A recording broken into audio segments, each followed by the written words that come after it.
अमेरिकेचा इराणवर जोरदार हल्ला, सिरिक, मिनाक आणि गोरगानवर केले हल्ले, तर इराणकडूनही अमेरिकेचे इराकमधील लष्करी तळ लक्ष्य.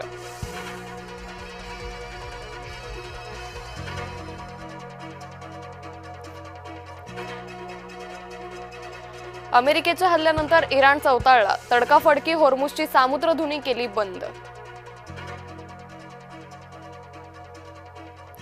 नाशिक विधान परिषदेचा तिढा अखेर सुटला, गिरीश महाजन आणि उदय सामंत यांच्यात सकारात्मक चर्चा, जय महाराष्ट्राला सूत्रांची माहिती.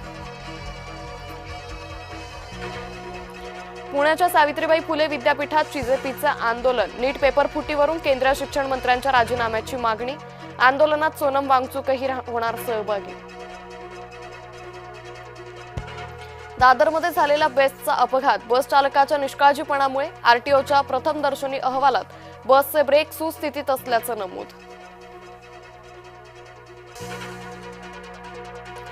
ठाण्यात एकाच दिवसात 3 मोठ्या गुन्हेगारीच्या घटना, वृद्धाला मारहाण झाल्यानंतर 2 जणांची हत्या, शिंदेंच्या ठाण्यात कायदा आणि सुव्यवस्थेचा प्रश्न गंभीर.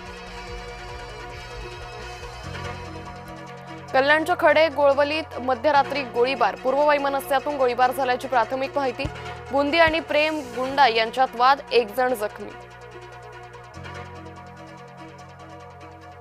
डंपरखाली चिरडून एकाचा मृत्यू, भुसावळ तालुक्यातल्या तपत कठोरा गावातील घटना, अपघातानंतर संतप्त गावकऱ्यांनी डंपर पेटवून दिला.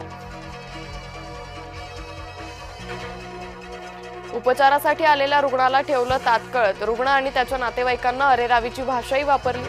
नंदुरबार जिल्ह्यातील साक्री छडवेल कोरडे गावातील प्रकार. खेडमधील जगबुडी नदीत 3 बुडाले, 4 मित्रांपैकी एकाला वाचवण्यात यश. कल्याणमधील अनधिकृत शाळेवर पालिकेची कारवाईमुळे 1200 विद्यार्थ्यांचं भवितव्य धोक्यात, कारवाई थांबवण्यासाठी प्रशासक आणि पालकांचं आवाहन. काँग्रेसची निवडणूक आयोगाकडे तक्रार, नटराजन यांचा अर्ज फेटाळण्याचा निर्णय मागे घेण्याची केली मागणी. खान सरांची पाटणा हायकोर्टात धाव, एफआयआर रद्द करण्याची आणि कोचिंग सेंटर पुन्हा सुरू करण्याची केली मागणी. स्पाइस जेटचे वैमानिक कर्मचाऱ्यांचं वेतन थकलं, कंपनी आर्थिक संकटात, कर्जासाठी सरकारकडे धाव.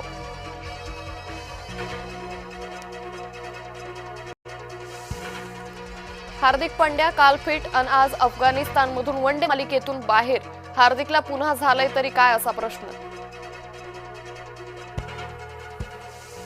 आजपासून फुटबॉलचा महाकुंभ, अमेरिका, कॅनडा आणि मेक्सिकोत रंगणार सामने, भारतीय वेळेनुसार मध्यरात्री पाहता येणार सामने.